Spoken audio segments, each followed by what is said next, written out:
निकासी वाले माँ बसाया चले शिव जी मेरा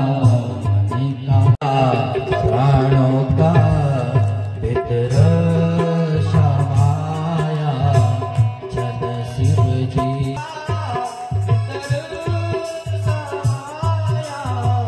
चले शिव जी मेरा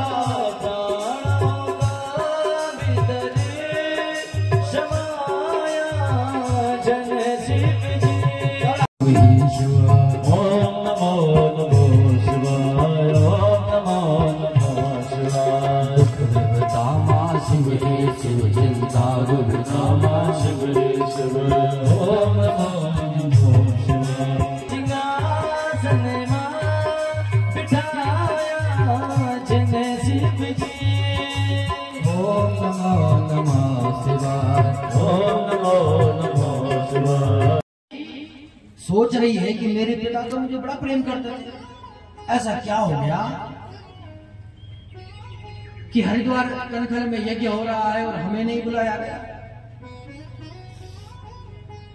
अब धीरे से महादेव के पास गई और कहा, भोले बाबा, ये भोलेनाथ, आपको पता है? भोलेनाथ ने कहा, क्या देवी? बोला, यज्ञ हो रहा है हरिद्वार कनखल में। भगवान भोलेनाथ कहते हैं, देवी, संसार में कहीं यज्ञ हो रहा है, कोई मर रहा है, कोई जन्म ले रहा है, ये तो चलता रहता है। कहा, महाराज, ऐसे वैसे यज्ञ नहीं, हमारे ससुर ने यज्ञ किया है,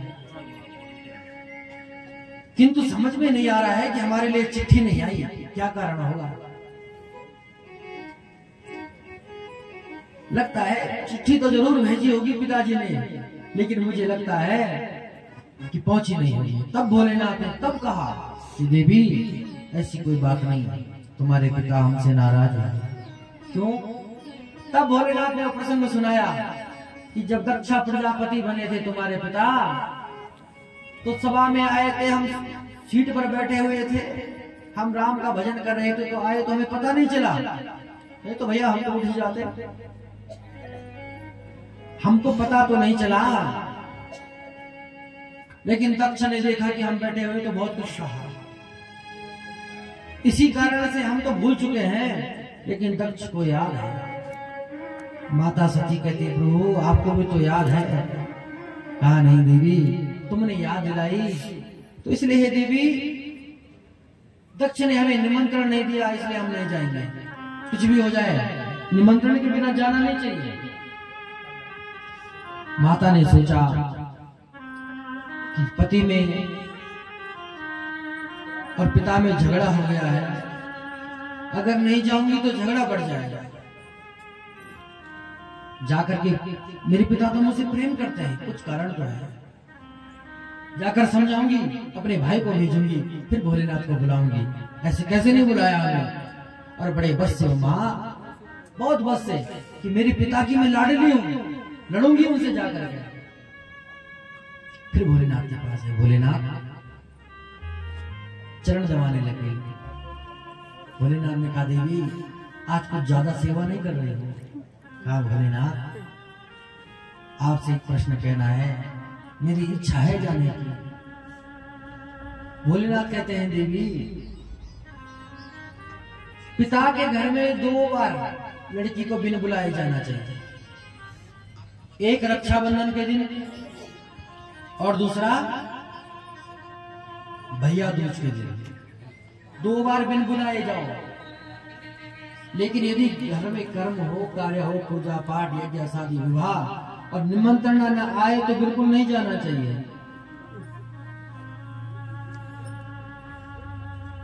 भोलेनाथ कहते हैं, देवी, हमारा कहा मानो, मत जाओ।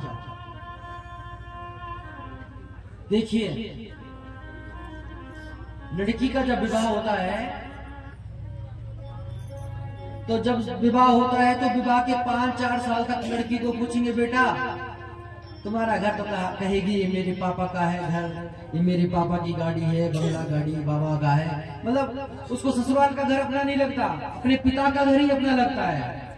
लेकिन वही बेटी जब उसके बच्चे हो जाते हैं 10-12 साल का बच्चा हो गया और तब घर में माँ अगर बीमार पड़ी है तो बोली कि बेटी आ जाओ, मैं बीमार हूँ, तो क्या कहती है कि माँ मैं नहीं आ सकती, मेरे घर में कोई नहीं है। बच्चे स्कूल जाते हैं, पति का काम देखना होता है। माँ एक मायके में सबसे बड़ा, मायके में सबसे ज्यादा है तो माँ मायके का होता है, माँ का। जब तक माँ है तब तक मायका है। सती ने सोचा चलो अपनी माँ से मिल लेती हूँ, और मैया सती सीधे सबसे पहले बहन मिली।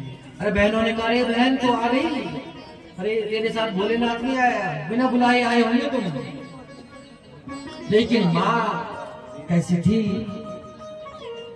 उस पूरे यज्ञ में केवल एक सती की मैया ही थी, प्रसूति, जो अपने पुत्री को हृदय में लगाना चाहती थी। देख रही थी सब आ गए और मेरी सती नहीं आई। शिव भोला भंडारी, शिव भोला भंडारी साधु, शिव भोला भंडारी, बोलिए शिव भोला भंडारी साधो, शिव भोला भंडारी, हरि साधो शिव भोला भंडारी। हाथ भाई सब लोग हर हर महादेव। शिव भोला भंडारी साधु, शिव भोला भंडारी, शिव भोला भंडारी साधो, शिव भोला भंडारी।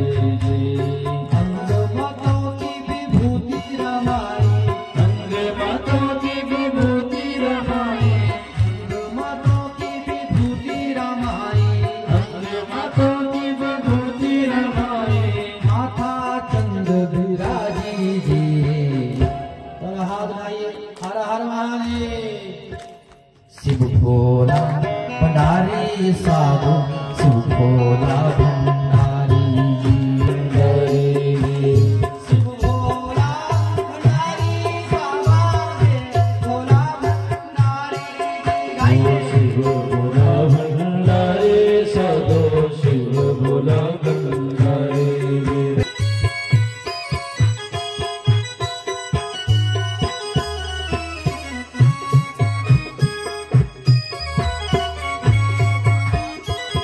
शिव भोला भंडारी साधु, शिव भोला भंडारी साधो, शिव भोला भंडारी जी। शिव भोला भंडारी दादा, हे भोला भंडारी जी। शिव भोला भंडारी बाबा, शिव भोला भंडारी, शिव भोला भंडारी। बोलिए शंकर भगवान की हर हर महादेव। सुनना, एक गांव में एक माँ और एक बेटा रहते थे। उस माँ ने अपने बेटे को बहुत मुश्किल से पाला, पढ़ाया, लिखाया और दिहाड़ी मजदूरी करके उसे पढ़ाया। एक दिन समय आया, बड़ा हो गया बेटा, स्कूल में रखा। अभिभावक संघ की मीटिंग थी, सबने का अपने अपने घर से किसी को बुला के लाना, माता पिता को। उसने माँ से कहा माँ गुरुजी ने बुलाया है, चलना है। माँ ने कहा हाँ बेटा चलो। जैसे ही स्कूल में गई तो सबने इसको चिढ़ाना शुरू कर दिया, अरे तेरी माँ इतनी काली है, तेरी माँ काली क्यों है, एक आंख से काली है, तेरी माँ काली है, तेरी माँ बदसूरत है। तो उसने कहा माँ जब घर लौटे तुम आज के बाद कभी मेरे विद्यालय में मत आना। क्यों? कहा माँ तू काली है, तू काली है, अंधी है तू, तुझे देख करके मेरे मित्र यार दोस्त सब चिढ़ाते हैं, तुम यहाँ मत आना। माँ ने कहा बेटा ठीक है, वैसे तो मुझे टाइम ही नहीं होता है, तो तू कह रहा था नहीं आऊंगा। उस माँ ने उस बालक को पढ़ाया लिखाया, 20-22 साल का किया। 22 साल बाद हुआ बेटा प्रदेश चला गया, प्रदेश में नौकरी करने लग गया और वही रहने लग गया। 10 वर्ष बीत गए। कितने? 10 वर्ष। घर नहीं आया। लेकिन वो माँ जिसका औलाद था वो हमेशा उन 10 वर्षों में एक भी दिन ऐसा नहीं था जिस दिन वो बैठकर उसकी राह नहीं देखती। सुबह बैठ जाती कि मेरा बेटा आएगा, सांझ हो जाती। ऐसे करते करते उस मैया ने 10 वर्ष व्यतीत कर दी। एक दिन एक पोस्टमैन आया, कहा मैया तेरे लिए खत आया है। उस माँ ने कहा मेरे लिए खत? किसका खत आया है? मेरा तो कोई नहीं है। एक बेटा था, वो पता नहीं है कि नहीं। आंखें ढूंढती हैं, आंखें सूख रही है देख देख करके।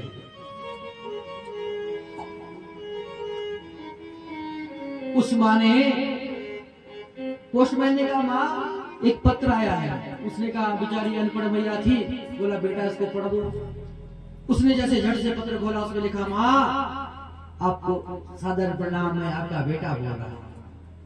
माँ मैं यहाँ पर कुशल मंगल हूँ, तेरी कुशलता चाहता हूँ। माँ माफ करना मैं नहीं आ सका तुझे मिलने के लिए, आऊंगा जल्दी। उस माँ ने पत्र लिखा बेटा तू नहीं आ सकता तो कोई बात नहीं, मैं आ जाती हूँ तेरे पास। उसने झट से पत्र लिखा ना माँ ना, यहाँ मत आना। तू यहाँ आएगी तो तुझे देख के मेरे ऑफिस वाले डर जाएंगे, मेरे पड़ोसी डर जाएंगे, यहाँ मत आना। उस मैया ने अपने दिल पर पत्थर रखा, चुप हो गई, कुछ नहीं कहा। 5 साल और निकल गए, 15 साल हो गए। 5 साल बाद फिर और पत्र आया। पोस्टमैन आया, मैया तेरे को फिर पत्र आया है। क्या लिखा है? लिखा है मैया किरोलाल शादी करने वाला, विवाह करने वाला है। अब विवाह के बारे में सुना तो मैया बड़ी खुश हो गई, मेरे घर में रुनुक झुनुक करती बहू आएगी, मैं भी विवाह में जाऊंगी। अपनी सखी सहेली को बोलने लगी मैं ये करूंगी वो करूंगी। जो सपने देखे थे उसने, जवानी से जो सपने देखे थे उस पुत्र के लिए करने। माँ ने पत्र लिखा बेटा तेरा विवाह है, कब आऊं मैं? उसने पत्र लिखा माँ तू क्या करेगी, विवाह तो हो गया, एक नाती भी हो गया। उस माँ को बड़ा दुख हो गया। उसने एक पत्र लिखा और गांव के प्रधान के पास दे दिया और अपना प्रणाम कर दिया। बोली अपनी अपनी माताओं की। प्रधान ने वो पत्र लिखा, उसको भेजा कि भैया तेरी माँ तो चल बसी, तो आजा। वहां आया और उसने जैसे ही वो पत्र खोला, ध्यान से सुनना थोड़ा बेटा, आवाज कम करो। जैसे ही पत्र खोला उसमें लिखा था कि बेटा तू हमेशा पूछता था ना कि माँ तू कानी क्यों है, माँ तू अंधी क्यों है। माँ 3 वर्ष का था तू, जब तू 3 वर्ष का था तो एक छत से नीचे गिर गया था और तेरी आंख में एक सरिया चला गया। मैंने बड़े बड़े डॉक्टरों के पास तुझे ले गई, वैद्यों के पास ले गई, सबने कहा माँ तेरा लाल एक ही आंख से देखेगा। मैंने कहा डॉक्टर साहब भले इस दुनिया को मैं न देखूं पर मेरे लाल दोनों आंखों से इस दुनिया को देखे। मैंने अपनी एक आंख तुझे दे दी, तुझे अंधा होने से बचा दिया और खुद अंधी हो गई। बेटा तू पूछता था ना तू बदसूरत है, बदसूरत है। मैं बड़ी सुंदर हुआ करती थी, जमाने की नजर मुझ पे रहती, लेकिन मैंने बदसूरती का पर्दा ओढ़ा तेरे लिए। इसलिए बेटा मरने का मुझे दुख नहीं है, मुझे तो खुशी है कि मेरा लाल इस दुनिया को एक आंख से देख रहा है।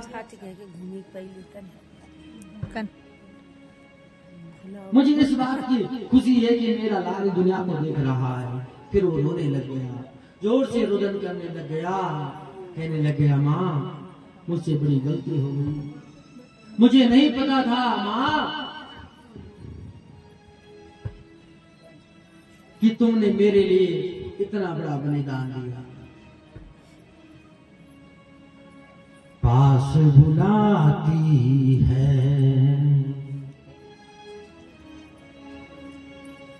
याद सताती है, याद तुम्हारी जब जब मुझको आती है। बोलिए दुगारी मैया की जय।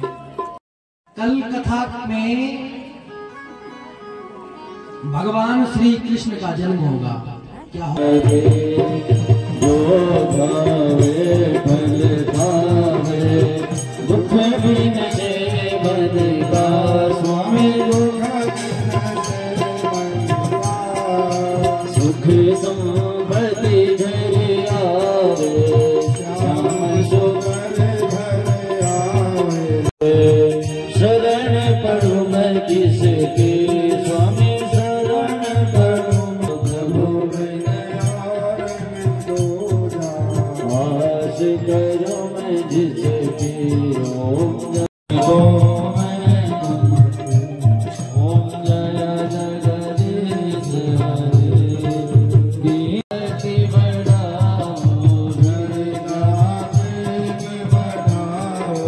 सदन हरि सेवा। ओम जय जगदीश हरे, जगदीश हरे बोलो करुणा बतारो, संसार सारो मुझे हारो, सदा बसराम विदयारविंदे, ओम भवानी जय। आशीर्वाद हमेशा बना रहे और आपसे